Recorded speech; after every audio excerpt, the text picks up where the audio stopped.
হঠাৎ করে কোথায় চলে গেলাম সেই ভিডিও নিয়ে আপনাদের মাঝে আজকে হাজির হলাম। তো আজকের ভিডিওটা শুরু করলাম এখান থেকে। হ্যালো এভরিওয়ান, আসসালামু আলাইকুম।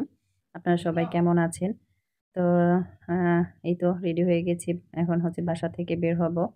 তো ওরা দুইজন কথা বলছিল, তো যে কোনো কারণে অরিজিনাল ভয়েস দিতে পারিনি। যদি অরিজিনাল ভয়েস দিতে পারতাম তাহলে ভালো হতো, তো আপনারাও বুঝতে পারতেন আসলে কি বলছিল ওরা। তো যাই হোক, ওদের ভয়েসটা দেইনি। তো সবাই মাশাআল্লাহ মাশাআল্লাহ মাশাআল্লাহ বলবেন। তো ৩ টা বাচ্চাই রেডি হয়ে গেছে। তো আমার বোনের ছেলে যখন নাকি আমাদের বাসায় থাকে আপনারা দেখতেই পারেন। তো ও ব্লগে থাকে। তো আমার বাসা থেকে কলেজ করে। তো মানিকগঞ্জ দেবেন্দ্র কলেজে লেখাপড়া করছে। ইন্টার ফার্স্ট ইয়ারে। সবাই ওর জন্য দোয়া করবেন। তো এই তো বাসায় রেডি হয়ে গিয়েছি। এখন বের হয়ে যাব। তো আমার ছোট ছেলে বরাবরের মতোই ওর চয়েস মতো রেডি হয়। তো ওকে বলেছিলাম যে, "ভাইয়েরা কোট পড়েছে তুমিও পড়ো।" তো ও পড়েনি। তো ও বলছে, "আম্মু শীত, আমাকে জ্যাকেট দাও।" তো জ্যাকেট পড়েছে। তো বের হইছি হচ্ছে গিয়ে লিফটের জন্য অপেক্ষা করছিলাম। লিফট উপরে ছিল। তো যাবো হচ্ছে গিয়ে কোনো একটা দরকারি। তো দরকার ছাড়া আসলে ওরকম কোথাও যাওয়া হয় না। আর হচ্ছে গিয়ে সামনে যেহেতু পরীক্ষা, আপনারা হয়তো বলতে পারেন যে পরীক্ষার সামনে কি কারণে গিয়েছেন। তো এটা হচ্ছে গিয়ে আমার ৮-১০ দিনের আগের ভিডিও। তো সেটা আমি আজকে আপলোড করছি। সময়ের কারণে, ব্যস্ততার কারণে লং ভিডিওগুলো আপলোড করতে পারিনি। শুধু আপনাদের রিলস ভিডিও, শর্ট ভিডিও এগুলো আপলোড করেছি। তো যাই হোক, আমি সবসময়ের জন্য সত্য কথা বলতেই পছন্দ করি। তো এটা কিন্তু আমার আগের ভ্লগ ভিডিওই। তো সেটা আজকে হচ্ছে সময় পেয়েছি, ভাবলাম আপলোড করে দেই। তো বাচ্চাদের পরীক্ষা, তো সেটা আমি মাথায় নিয়েই আমি চলাফেরা করি।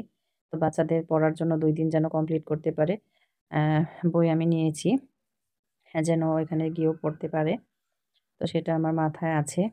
তো আসলে একটা মা কখনোই চায় না যে তার বাচ্চার কোনো ক্ষতি হোক নিজের কারণে বা কোনো বিষয়ে বা কোনো কারণে। তো সেটা কোনো মাই চায় না। তো সেরকম আমিও চাইনি। তো বাস স্ট্যান্ড চলে এসেছি। তো এটা হচ্ছে গিয়ে মানিকগঞ্জ বাস স্ট্যান্ড।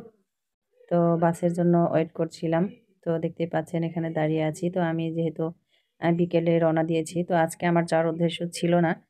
তো হুট করে আবার ভাবলাম যে বৃহস্পতিবারই চলে যাই। তো কাজটা হয়তো কালকে করতে পারবো। তারপর চলে আসতে পারবো। তো একদিন থাকার উদ্দেশ্যে গিয়েছিলাম। এর জন্য হচ্ছে বিকেলেই রওনা দিয়েছি। তো শুক্রবারে ভোরে যেতে চেয়েছিলাম। তো আবার হচ্ছে গিয়ে বৃহস্পতিবারেই রওনা দিয়ে দেই। তো এই তো বাসের জন্য ওয়েট করছিলাম। বাস চলে আসলো। এখন হলো বাসের ভিতর উঠে পড়লাম।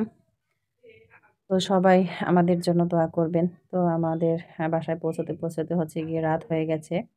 তো বাসের ভিতরে লাইটগুলো দিয়ে দিয়েছে। তো আমার ছোট ছেলে ক্লান্ত হয়ে ঘুমিয়ে পড়েছে, দেখতে পাচ্ছেন আমার ব্যাগের উপর। তো যাই হোক, রাতের ঢাকা শহরটাও আপনাদের একটু শেয়ার করলাম।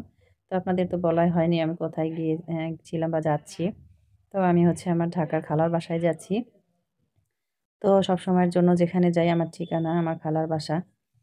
তো যাচ্ছি, দেখতেই পাচ্ছেন রাতের ঢাকা শহর দেখতে কেমন হয়।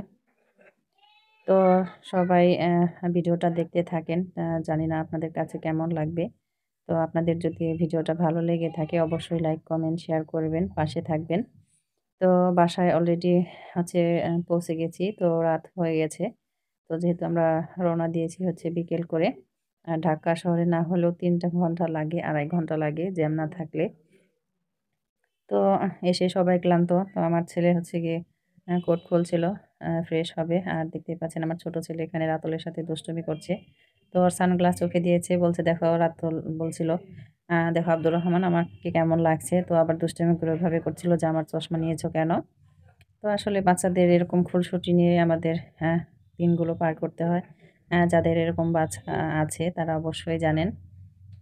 তো জানি না আমার ভিডিওটা আজকে আপনাদের কেমন লাগবে। তো আজকে আর ভিডিওটা বড় করতে চাচ্ছি না। তো অনেক বড় হয়ে যাবে। তো ইনশাআল্লাহ পরবর্তীতে আপনাদের মাঝে আবার আসবো অন্য ভিডিও নিয়ে। তো এই পর্যন্ত সবাই ভালো থাকবেন, সুস্থ থাকবেন। আল্লাহ হাফেজ।